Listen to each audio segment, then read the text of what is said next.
우리 서로 함께 축복합니다. 하나님의 사랑이 함께하기를 원합니다. 사도 바울이 자주 쓰는 축복의 말은요, 이렇게 쓰고 있습니다. 하나님 우리 아버지와 주 예수 그리스도로부터 은혜와 평강이 너희에게 있을지어다. 우리가 하나님의 은혜가 없다면, 또 하나님 주신 평강이 없다면 우리는 한시도 살 수 없음을 고백하면서 우리 아버지께서 주시는 평강, 은혜, 주 예수님께서 주시는 은혜와 평강이 저와 여러분들에게 함께하기를 간절히 소원합니다. 오늘은 갈라디아서 3장 15절에서 18절의 말씀을 가지고 함께 하나님의 은혜를 나누기 원합니다. 우리 제목 따라할까요? 변치 않는 하나님의 약속. 다시 한번 따라할까요? 변치 않는 하나님의 약속.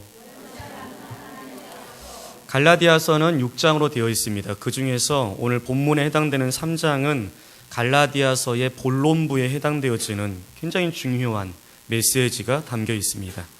이 3장엔 특별히 세 가지로 말씀하고 있는데, 첫 번째는 참된 신앙에서 속히 떠난 갈라디아 교인들을 책망하는 말씀이 이 3장에 기록되어 있습니다. 다시 말해서 다른 복음, 그리스도의 왜곡된 복음을 따라간 갈라디아 교인들을 책망하고 있다는 것입니다. 갈라디아 3장 1절의 말씀이죠. 오 어리석은 갈라디아 사람들아, 예수 그리스도께서 십자가에 못 박힌 것이 너희의 눈앞에 밝히 드러나 있는데 누가 너희를 미혹하였느냐? 너희가 율법의 행위로 성령을 받았느냐? 아니면 듣고 믿음으로 성령을 받았느냐? 너희가 그렇게도 어리석느냐?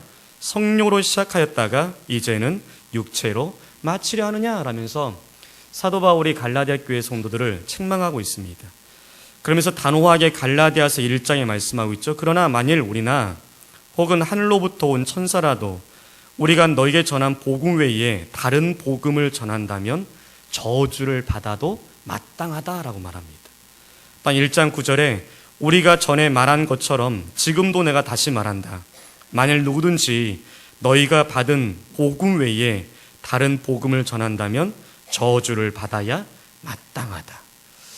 그만큼 갈라디아 교회에 지금 다른 복음, 원래 예수 그리스도를 통해서 주시는 복음이 아닌 변질된 복음이 지금 갈라디아 교회에 가득 찼다는 것입니다. 그래서 갈라디아 교회 성도들에게 사도 바울은 그 전하는 자들, 그것을 듣고 따라가는 자들, 또한 그것에 휩쓸린 자들을 향해서 책망하는 말씀이 바로 이 갈라디아서 3장에 기록되어 있다는 것입니다. 두 번째는 율법에 대해서 설명하고 있습니다. 여러분들이 율법에 대해서 많이 듣고 있죠?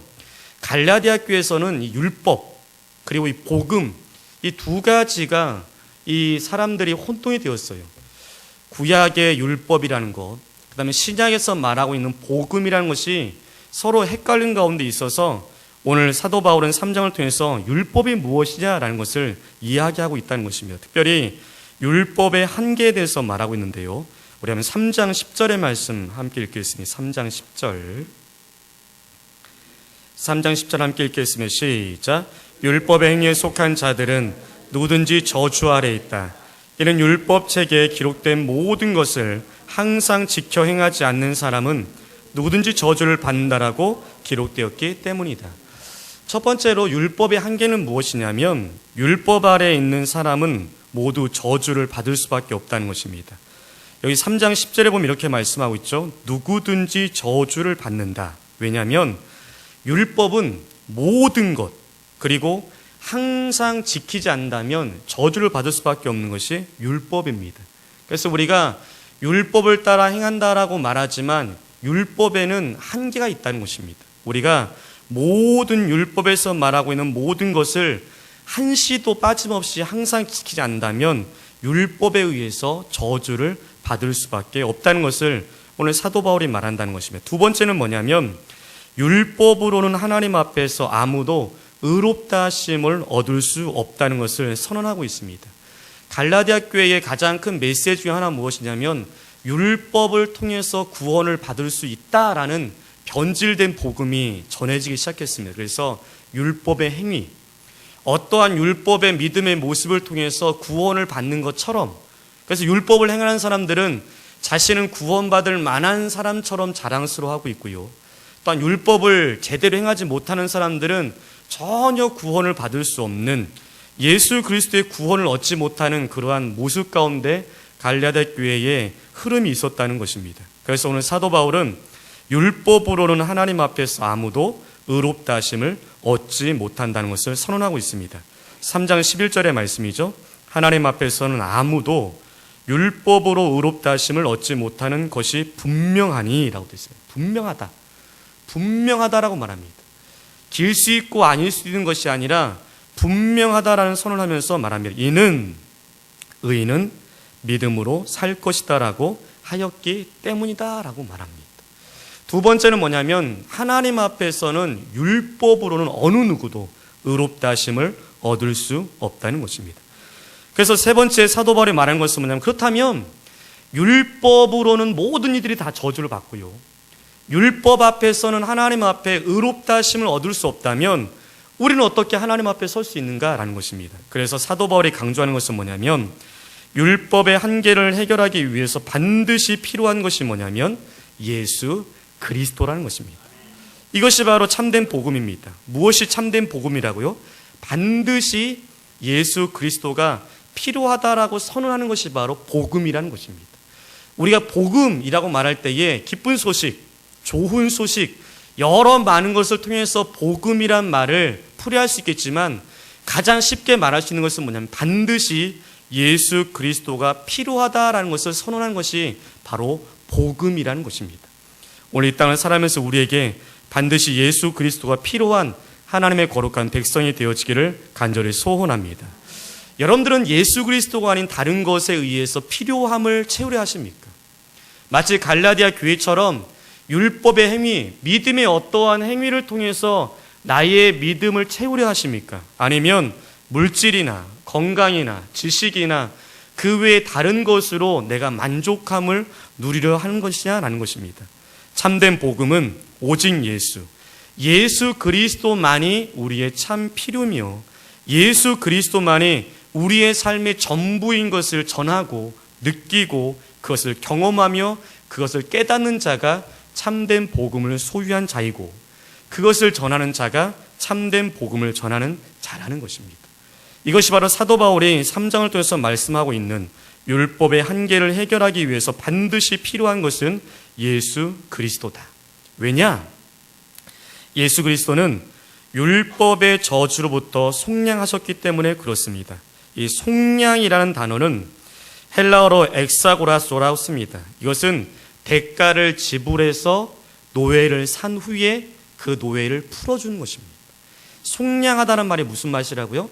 내가 대가를 지불했어요. 그리고 노예를 샀어요. 그 다음에 그 노예를 풀어주는 것입니다.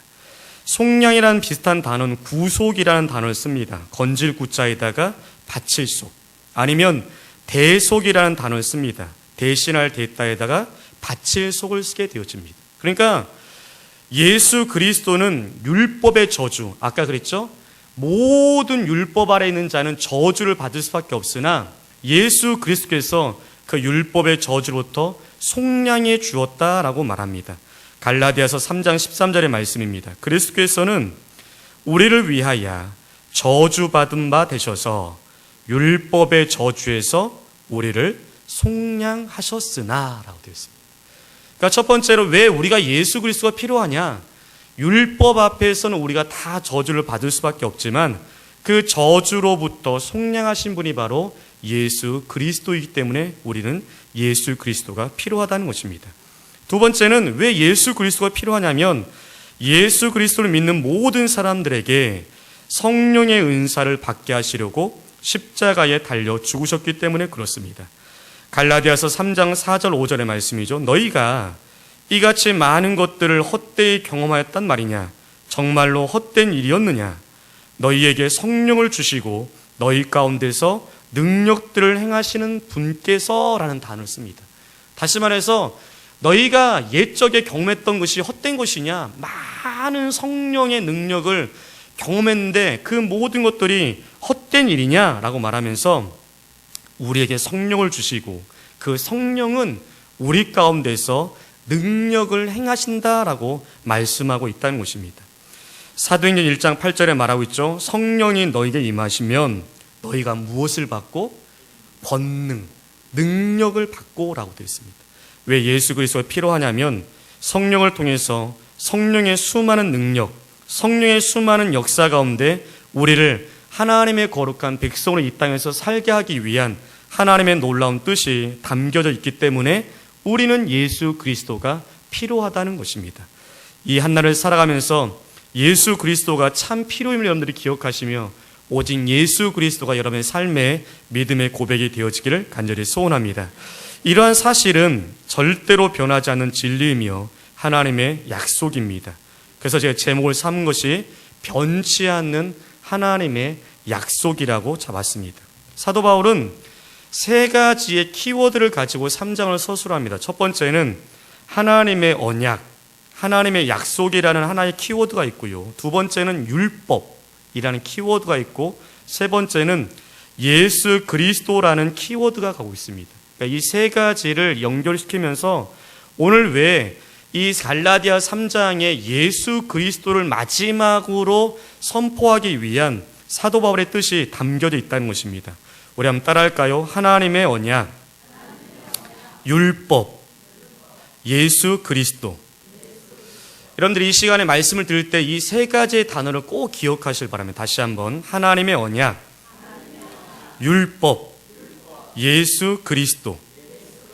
이 세 가지는 서로가 연결되어 있고요. 서로 관련성이 있고 이 서로 세 가지를 알아야만이 참된 복음, 오늘 갈라디아 교회의 변질된 복음, 다른 복음이 아닌 참된 복음의 사람이 될 수 있다는 것입니다. 우리 본격적으로 한번 우리 본문에 들어와서 15절의 말씀 함께 읽기를 원하면 15절, 약속이란 단어, 언약이란 단어를 기억하시면서 함께 15절 말씀 함께 읽겠습니다. 시작. 형제들아, 내가 사람의 예를 들어 말한다. 사람의 언약도 한 번 정해지면 아무도 패하거나 더하지 못한다. 사도 바울이 언급하고 있어요. 이걸 접근하고 있는데 어떻게 접근하냐면 단순히 그냥 직접적으로 하나님의 언약, 하나님의 약속을 언급하고 있지 않고 사람의 예를 들고 있습니다. 형제들아, 내가 사람의 예를 들어서 말한다 라면서 지금 비유로 이야기하고 있습니다. 사람의 언약도 한 번 정해지면 아무도 뭐 하거나 뭐 하지 못한다, 패하거나 더하지 못한다라고 말합니다. 이 말을 왜 시작하죠? 하물며 사람조차도 사람끼리 서로 언약을 맺었을 때는 그 언약을 한 번 정해지면 아무도 그것을 패하거나 감하거나 없애거나 아니면 더하거나 가하거나 할 수 없는 건데, 하물며 하나님께서 약속하신 것을 어찌 누가 그것을 패하거나 그것을 더할 수 있겠느냐라는 것을 지금 접근하기 위해서 15절에 사도 바울은 사람의 예를 들고 있다는 것입니다. 하나님께서는 인간을 구원하기 위해서 점진적인 계시 역사를 주도해 오셨습니다. 조금 어려운 단어인데요. 점진적인 계시 역사. 한번 따라할까요? 점진적인 계시 역사. 자, 점진적이라는 것은 이게 조금씩 한 걸음 한 걸음의 뜻이고요. 계시란 말은 보여준다는 뜻이고요. 역사라는 것은 움직이는 것, 일하는 것, 쉼을 이야기합니다. 이걸 조금 더 풀이한다면 인간을 향한 구원의 계획은 창세전에 이미 정하셨습니다. 그런데 각각의 시대의 역사를 통해서 점진적으로 구원 사역을 보여주시는 하나님의 일하신 바로 점진적인 계시 역사라는 것입니다. 그러니까 하나님은 구원의 역사를 다 이루셨어요. 창세전에 다 정하셨고 계획을 다 이루셨습니다. 근데 그것을 시대를 통해서 하나님께서 조금씩 보여주시는 것이 바로 오늘 이야기하고 있는 점진적인 계시 역사라는 것입니다. 그래서 우리는 아브라함에 주신 약속이라는 것을 알아야 되고요. 그 이후에 모세에 주었던 율법을 알아야 되고, 또한 그 이후에 왜 예수 그리스도가 마침내 2000년 전에 오셨는가에 대해서 알아야 된다는 것입니다. 그리고 그 이후에 성령을 통해서 주님이 재림의 주로 오실 때까지 이 땅 가운데 어떠한 구원의 역사를 이루실 것인가에 대해서 우리가 알아야 될 이유가 바로 이 점진적인 계시 역사를 통해서 하나님께서 일하고 계시기 때문에 그렇다는 것입니다. 그다음 첫 번째로 우리 한번 따라합니다. 아브라함을 택하시고 복의 근원이 되는 약속을 주셨다. 여러분들이 기억할 거 뭐랬죠? 아까 하나님의 언약, 약속이란 단어와요. 그 다음에 모세에게 주어진 율법이란 단어와 세 번째는 예수 그리스도라는 단어를 기억하라 했습니다. 첫 번째는 뭐냐면 약속이라는 것입니다. 하나님께서는 아브라함을 택하셨습니다. 그리고 그 아브라함에게 복의 근원이 되어주겠다라고 약속해 주었다는 것입니다. 이 약속은 단순히 그냥 아브라함에게만 국한되어서는 안 됩니다. 아까 보았던 말씀처럼 단순히 몇천 년 전에 구약에 있었던 어떤 한 인물에게만 주어진 약속이 아니라는 것입니다. 이 약속은 누구에까지요? 오늘 저와 여러분들 개개인들에까지 이것이 적용되어진다는 것을 기억하실 바랍니다. 그래서 아브라함을 통해서 일하시는 하나님이 나를 통해서 어떻게 일하신지에 대해서 발견하는 것이 바로 오늘 하나님이 우리에게 이 갈라디아 교회를 통해서 말씀하시는 말씀의 큰 메시지라는 것입니다. 하나님은 아브라함에게 이런 약속을 주었습니다. 창세기 12장 1절에서 3절에 여호와께서 아브라함에 말씀하셨다. 너는 내 땅, 내 친족, 내 아버지의 집에서 떠나 내가 내게 보여줄 땅으로 가거라. 내가 너를 큰 민족이 되게 하고 내게 복을 주어 내 이름을 크게 할 것이니 내가 복이 될 것이다. 땅의 모든 족속이 너로 말미암아 복을 받을 것이다. 아멘. 이건 누구의 약속이라고요? 단순히 아브라함에게만 주어진 약속이 아니라는 것입니다. 그 아브라함의 약속을 믿고 그 아브라함의 약속을 의지하고 그 아브라함 약속이 적용되어지는 저와 여러분들의 동일하게 주어진 말씀이라는 것입니다.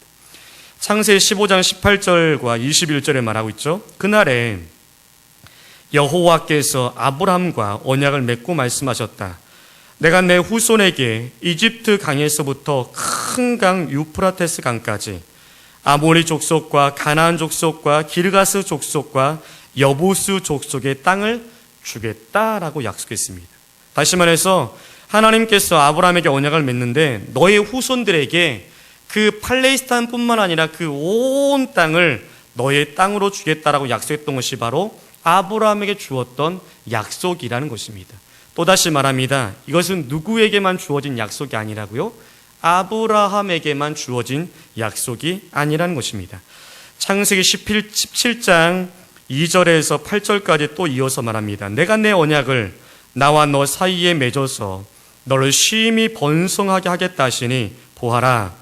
내가 너와 언약을 맺으니 너는 많은 민족의 조상이 될 것이고 더 이상 내 이름을 아브라함이라 부르지 않고 아브라함이라고 부를 것이니 내가 너를 많은 민족들의 조상이 되게 하기 때문이다.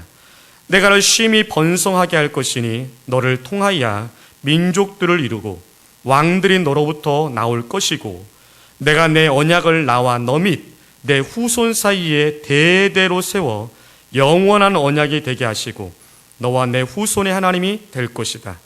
내가 너와 내 후손에게 내가 살고 있는 땅 곧 가나안 온 땅을 영원한 소유로 주고 나는 그들의 하나님이 될 것이다. 아브라함의 약속이 여러분들의 약속되기를 간절히 소원합니다. 아브라함에 주었던 약속의 성취가 저와 여러분들에게 이루어지는 성취가 되기를 간절히 소원합니다. 사도 바울의 사상 중에 이런 사상이 있거든요. 유대인과 이방인, 이스라엘과 이방인이라는 이 두 단어가 있습니다. 다시 한번요. 유대인과 이방인. 이 땅에는 두 종류가 있다는 거죠. 첫 번째는 뭐라고요?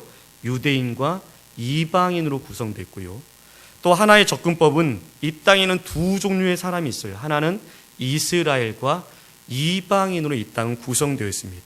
사도 바울은 말하기를 유대인과 이방이라는 뜻은 뭐냐면 유대인 하면 아브라함에 의해서 혈통적으로 이어진 조상들, 후손들, 이것이 바로 유대인이고 아브라함의 후손이 아닌 모든 사람들은 다 이방인, 이렇게 접근하는 하나의 방법이 있습니다.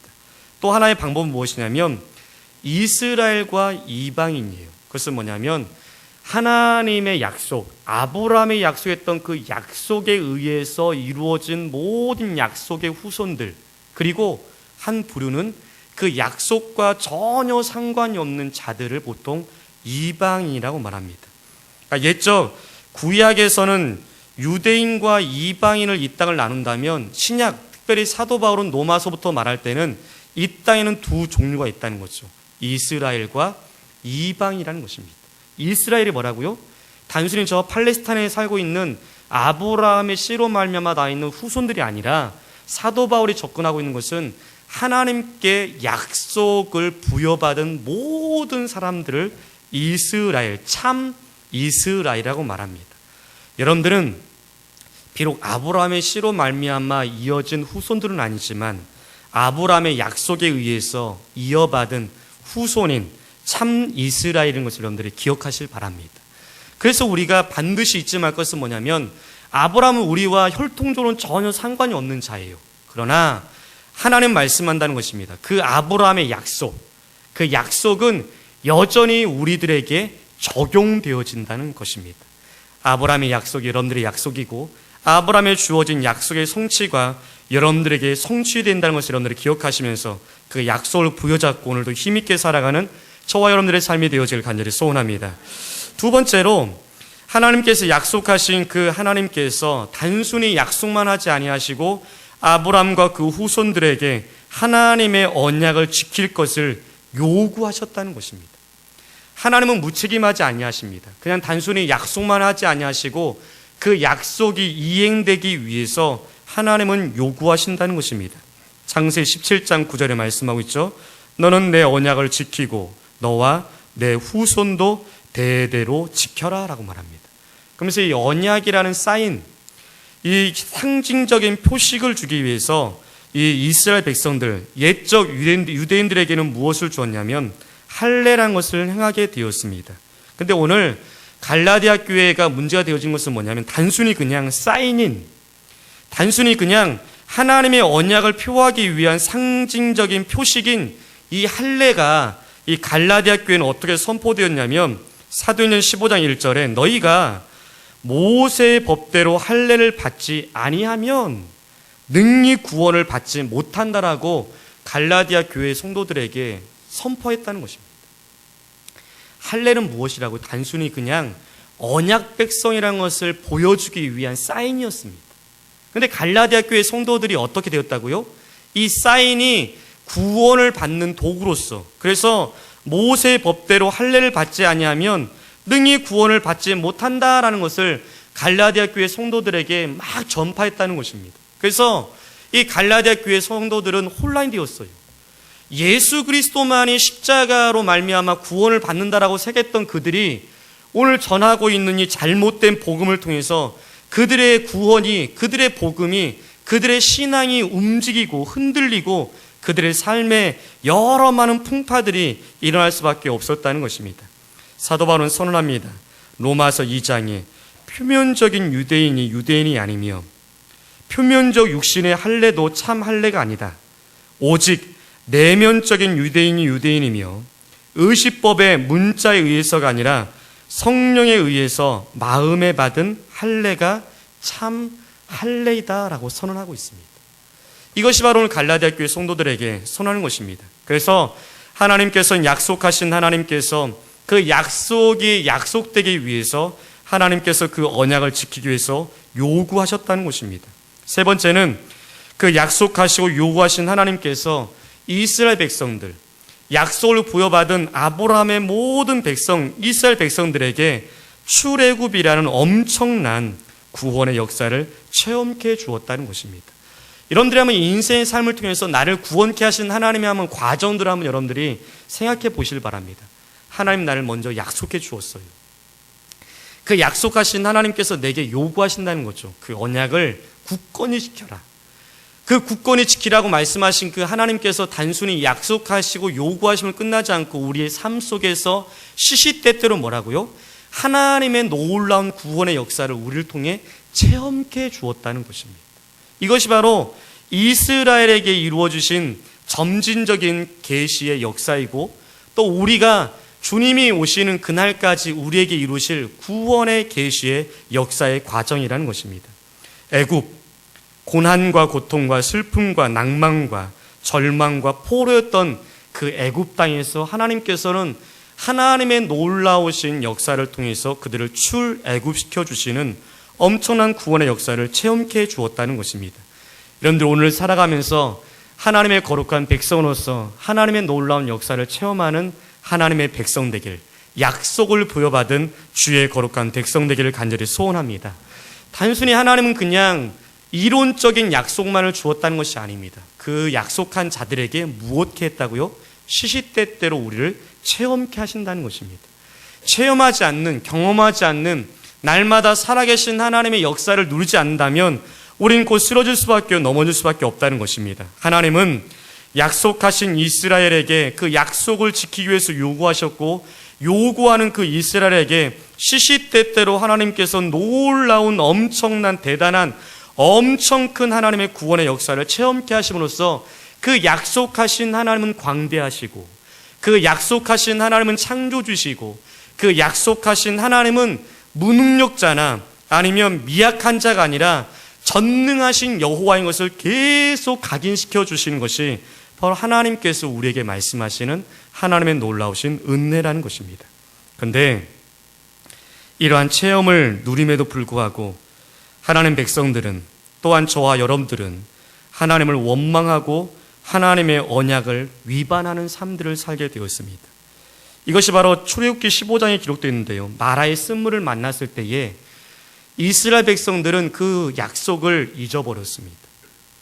마라의 쓴물을 만났을 때에 이스라엘 백성들은 그 출애굽의 놀라운 하나님의 역사를 체험했음에도 불구하고 그 하나님의 놀라운 구원의 역사의 체험을 잊어버렸다는 것입니다. 그래서 이것을 보통 불여 잊었다라고 말합니다. 머릿속에는 기억되었지만 내 현실 속에 큰 어려움을 경험하니까 일부러 잊어버리는 것입니다. 그리고 하나님을 원망하고 하나님의 그 언약을 위반하게 되었다는 것입니다. 그뿐만 아닙니다. 광야에서 그들은 배고팠습니다. 그러자 모세를 향해서, 또한 모세를 이끄신 하나님을 향해서 원망하는 이스라엘 백성들을 보게 되어집니다. 또한 광야에서 목마름을 경험하게 되어집니다. 그러자 이스라엘 백성은 또다시 하나님을 원망하고 하나님의 그 놀라우신 약속과 하나님의 놀라운 역사의 체험을 잊어버리면서 다시금 옛적에 애굽의 그 종살이 했던 때에 돌아갔으면 하는 애굽으로의 회귀 본능을 보이는 모습을 보게 되어집니다. 우린 구원을 여전히 역사에 경험했음에도 불구하고, 날마다 하나님의 살아계심을 경험하고 있음에도 불구하고, 우리가 오늘 잠깐의 현실의 어려움을 경험할 때 우리가 어떻게 하냐면 옛적으로 다시금 돌아가고 싶은 우리의 죄성들이 일어난다는 것입니다. 이렇게 말하고 있죠. 옛적에 비록 애굽에 있을 때는 종살이로 있었지만 그때는 뭐 했다고요?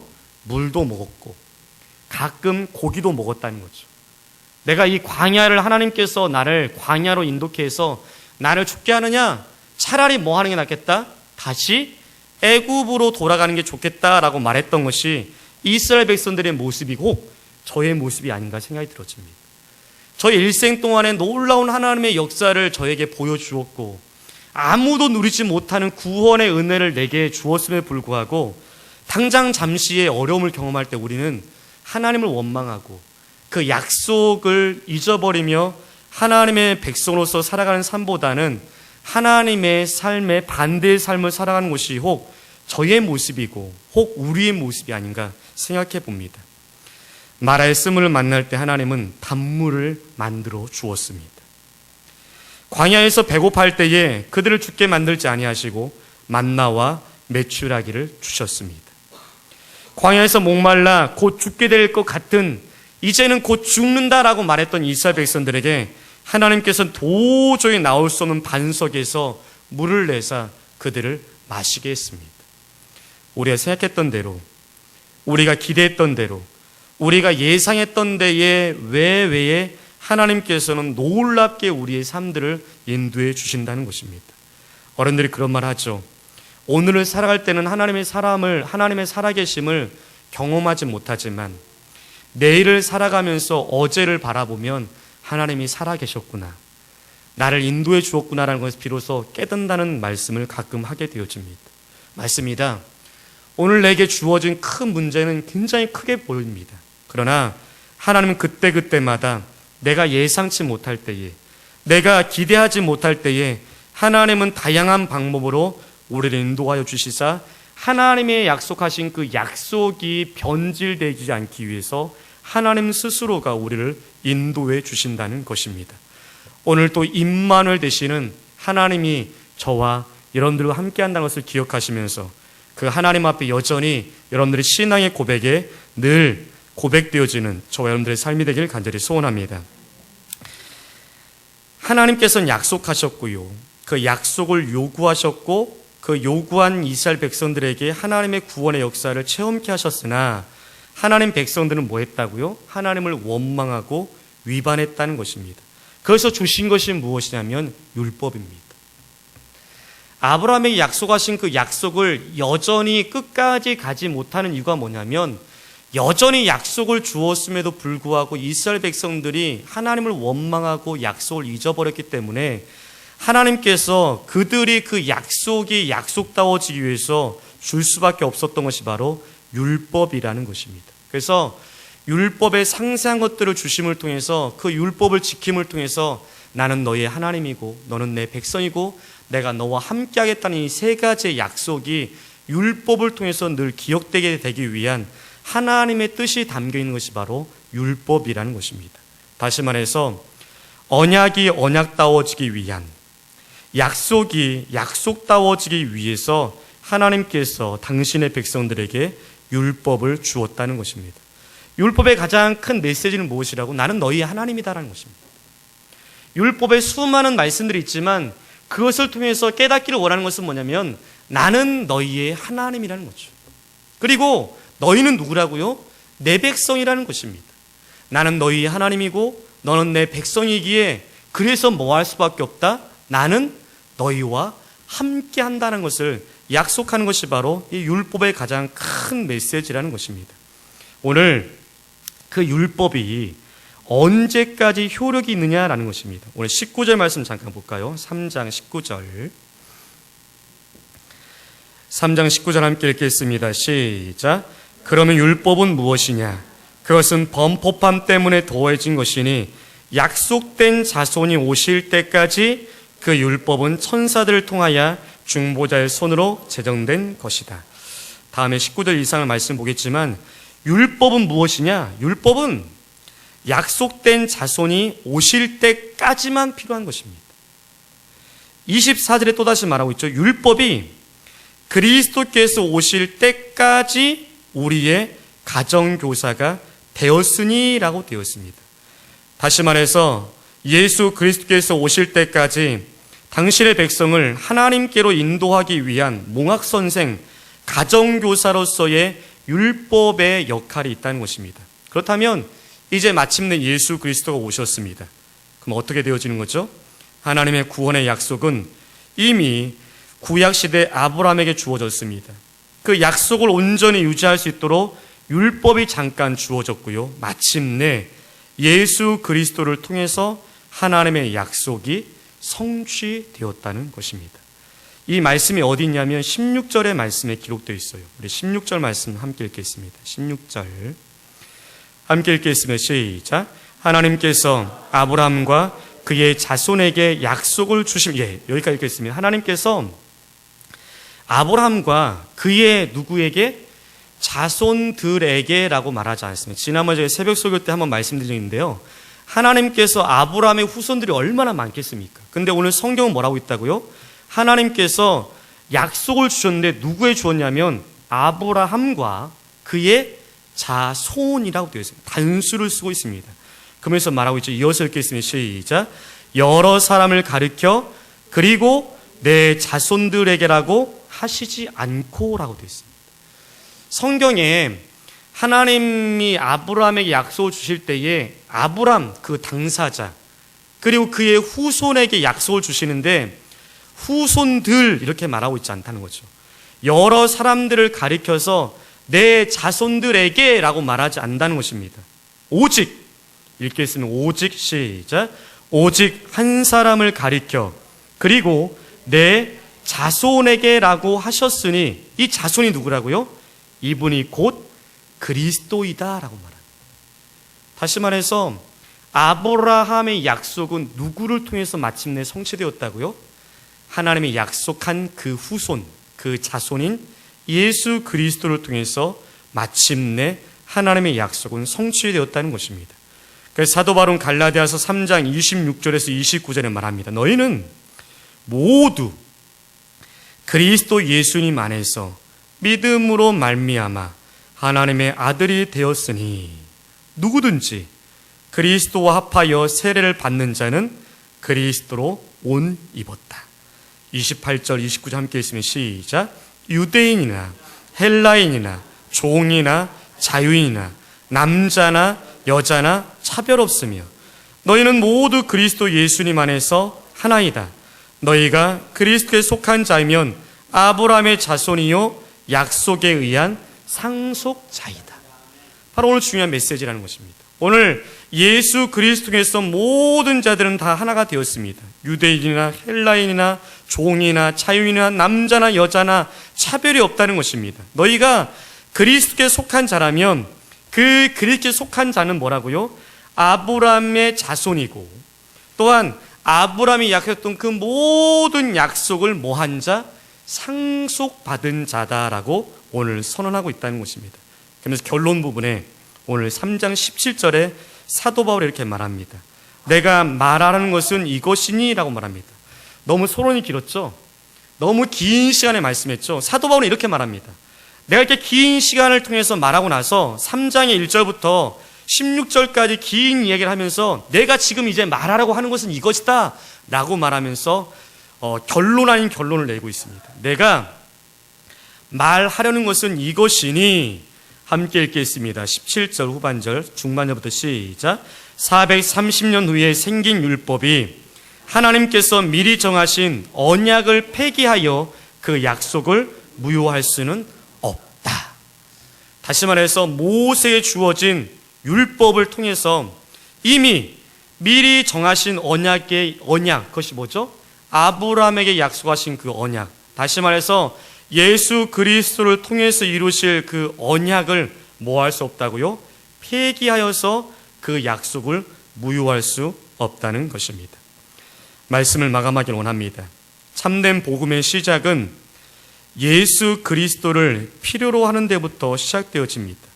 우리가 계속 긴 말씀을 보았지만 왜 예수 그리스도가 필요하냐라는 것입니다. 왜냐하면 그것은 하나님의 약속이고요. 그 약속의 완성이며 예수 그리스도만이 그 약속을 성취할 수 있는 자이기 때문에 그렇습니다. 두 번째는 하나님의 약속은 절대로 바뀌거나 변하지 않는다는 것입니다. 그래서 하나님은 그 구원의 역사를 우리에게 약속하신 그 약속을 변하지 않기 위해서 우리를 지금도 여전히 성령을 통해서 우리를 인도하시고 이끄시고 주장하시고 인도하신다는 것입니다. 언제까지? 우리가 주님 만날 때까지. 아니 주님이 재림의 주로 이 땅에 오실 때까지 하나님은 철저하게 우리를 보호하시고 우리를 이끌어 주신다는 것입니다. 오늘도 변치 않는 하나님의 약속을 굳게 붙잡고 예수 그리스도만이 나의 삶의 최고의 가치임을 고백하며 사는 저와 여러분들의 삶이 되길 간절히 소원합니다. 바로 그 사람이 하나님의 약속을 부여받은 자고요. 바로 그 사람이 마땅히 하나님의 약속을 성취하여서 그 성취를 누릴 자격이 있는 자라는 것입니다. 우리 함께 믿음을 따라서 오늘 또 믿음의 행보를 한 걸음 한 걸음 걸어가며 주님 오실 때까지 마라나타 주 예수여 어서 오소서, 그러나 오실 때까지 우리는 여전히 그 믿음 안에 살겠습니다라고 고백하며 의인은 믿음으로 사는 놀라운 역사를 경험하는 저와 여러분들의 삶이 되기를 간절히 소원합니다.